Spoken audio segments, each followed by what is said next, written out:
Halo Ibu. Alicia Devi. Halo Ibu. Bila Biladi. Hadir Ibu.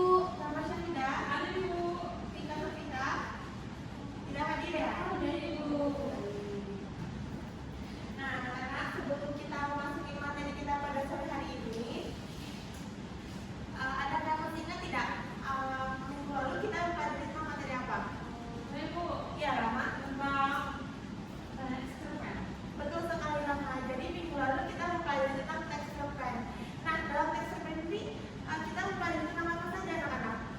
Ada yang masih ingat? Ya, Alif. Ada unsur intrinsik dan ekstrinsik Bu. Betul sekali, Alif. Jadi untuk teks cerpen itu terdiri dari dua unsur, yaitu intrinsik dan juga ekstrinsik. Baik, sepertinya kalian sudah belajar, sudah memahami materi terkait minggu lalu. Jadi merasa kalian sudah bisa melanjutkan materi kita pada pagi hari ini, ya. Nah, materi kita pada pagi hari ini yaitu penelaah teks diskusi. Nah, sebelumnya adakah yang tahu apa itu teks diskusi? Belum ya, baik, akan dijelaskan. Jadi teks diskusi belum ya, baik, akan dijelaskan. Jadi teks diskusi yaitu sebuah teks membahas suatu isu, topik atau masalah yang di dalamnya terdapat suatu pro dan juga kontra. Nah, anak-anak, dalam teks diskusi itu memiliki tujuannya. Alif, bisa dibacakan? Tujuan teks diskusi adalah menyajikan pendapat, sudut pandang, atau perspektif yang berbeda terhadap suatu permasalahan. Betul sekali. Jadi tujuan teks diskusi yaitu adalah menyajikan pendapat, sudut pandang atau perspektif berbeda. Jadi sehingga pihak yang memiliki sudut pandang atau perspektif berbeda itu bisa saling bertukar pikiran dan pandangan seperti itu. Nah, dalam teks diskusi ini memiliki ciri-ciri anak-anak. Yang pertama ada apa? Sebutkan sama. Yang pertama itu adalah memiliki topik atau isu atau masalah yang akan didiskusikan Bu. Betul sekali. Jadi ketika kita akan menulis sebuah teks diskusi, kita itu wajib memilih atau mencari suatu topik atau isu atau masalah yang akan kita diskusikan. Kemudian yang kedua ada apa? Lihat tolong. Yang kedua terdapat argumen pro dan kontra. Betul sekali. Jadi dalam sebuah teks diskusi itu harus memiliki argumen ya anak-anak yang berisi argumen pro dan argumen kontra. Itu. Yang ketiga ada apa? Silakan bilang. Memiliki kesimpulan atau resolusi. Betul sekali anak-anak. Jadi sebuah teks diskusi yang baik yaitu adalah sebuah teks diskusi yang di dalamnya memiliki suatu kesimpulan mengenai apa yang dia diskusikan. Nah, selanjutnya adakah pertanyaan mengenai materi teks diskusi yang barusan kita pelajari? Ibu? Ya, Alif? Kalau tidak ada kesimpulan dalam diskusi itu bagaimana? Baik, jadi pertanyaan Alif yaitu apakah ketika kita membuat teks diskusi tidak terdapat kesimpulan atau resolusi seperti itu ya? Nah, jawabannya itu tidak bisa Alif. Jadi tujuan kita berdiskusi itu kan adalah menghasilkan suatu kesimpulan seperti itu kan. Jadi ketika sebuah teks diskusi tidak memiliki suatu kesimpulan atau resolusi, maka teks tersebut belum bisa dikatakan sebagai teks diskusi seperti itu. Adakah tadi yang ingin ditanyakan? Cukup? Baik.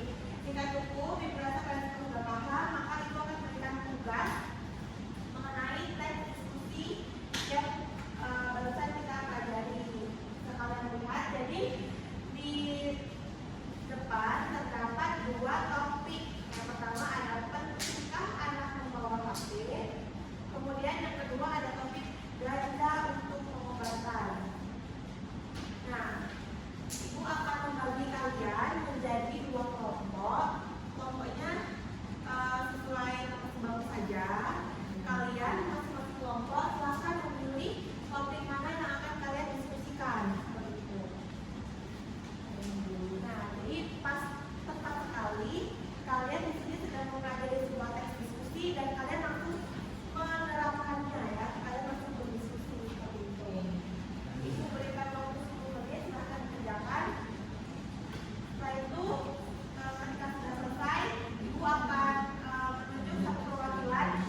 izin menyampaikan itu hasil diskusi dari kelompok 2 atau kelompok saya dan Dila tuh yaitu mengenai pentingkah anak membawa HP atau laptop.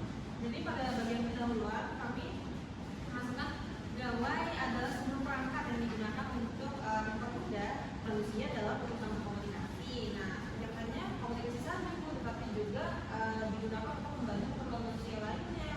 Nah, hampir setiap manusia di muka bumi memiliki handphone itu, termasuk anak kecil sekalipun.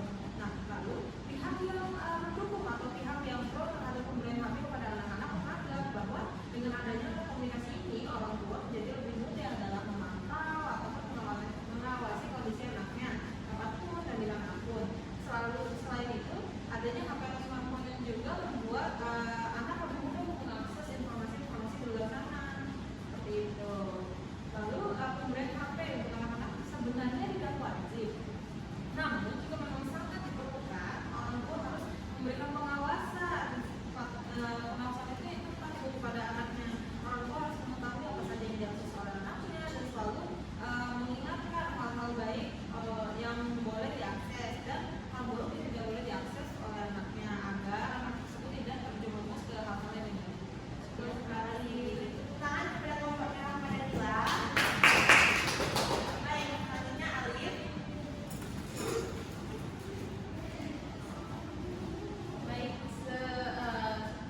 hasil dari diskusi kelompok saya itu ganja untuk pengobatan di pendahuluan itu masyarakat pernah digegerkan dengan kasus penangkapan Videois Aris Sudarwoto karena kedapatan menanam ganja di rumahnya. Saat ditangkap, ia beralasan menanam ganja untuk pengobatan istrinya yang mengidap suatu penyakit yang belum bisa disembuhkan dengan berbagai metode pengobatan. Jadi rangkuman argumennya itu, menurut sejarah, ganja sebenarnya sudah dijadikan obat sejak 3000 tahun lalu. Bahkan apa ini sudah ditunjang oleh beberapa penelitian.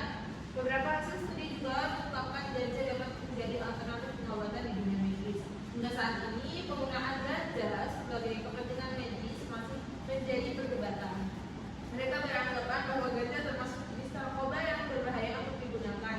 Argumen ini juga didukung oleh beberapa hasil studi yang menyatakan bahwa pemakaian ganja dapat menimbulkan kerusakan mental dan memicu kanker. Kesimpulannya, dari banyak studi yang ada, penggunaan ganja pada manusia memang memiliki dampak positif sekaligus negatif, terutama bagi kesehatan tubuh. Walaupun ganja bermanfaat bagi kepentingan medis, namun bukan berarti penggunaannya bisa dilepaskan. Beri tepuk tangan kepada kelompok Alif dan Ria.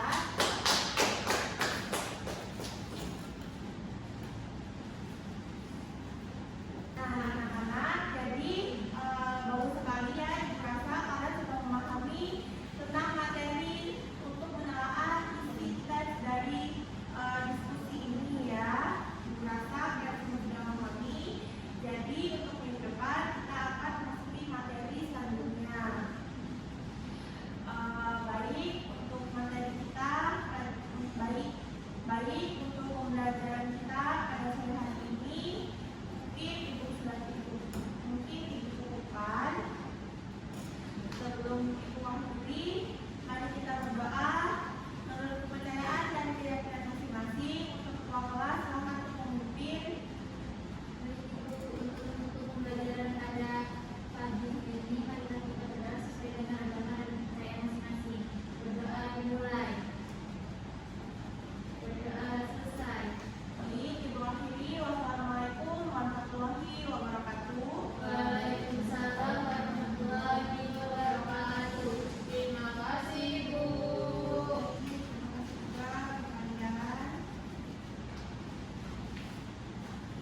Hati-hati ya ukurannya. Assalamualaikum warahmatullahi wabarakatuh. Perkenalkan, nama saya Dila Biladi dengan MP Maksud 67. Di sini saya akan menjadi observer lisan mengenai calon guru Rizka Sukmatriani dengan keterampilan dasar mengajar kelompok kecil dan individual. Calon guru telah menggunakan kehangatan, menunjukkan kepekaan, mendengarkan, respon, membangun hubungan saling mengerti, mendukung, membantu, mengerti perasaan dan menangani emosi siswa. Itu telah dilakukan dengan baik oleh calon guru. Kemudian calon guru tidak menggunakan atau merancang kegiatan pembelajaran dan menetapkan tujuan pembelajaran serta membantu menilai. Calon guru tidak menggunakan keterampilan tersebut. Kemudian calon guru juga telah menggunakan alat-alat pembelajaran sebagai pendukung saat menyampaikan materi pembelajaran di kelas. Kemudian memuat pertanyaan yang menantang siswa untuk berpikir baik secara kelompok ataupun individu. Kemudian mendorong siswa untuk mengerjakan tugasnya yang telah dilakukan dengan baik dan melakukan kegiatan tersebut dengan menyenangkan. Itu saja yang dapat saya sampaikan. Saya akhiri. Wassalamualaikum warahmatullahi wabarakatuh.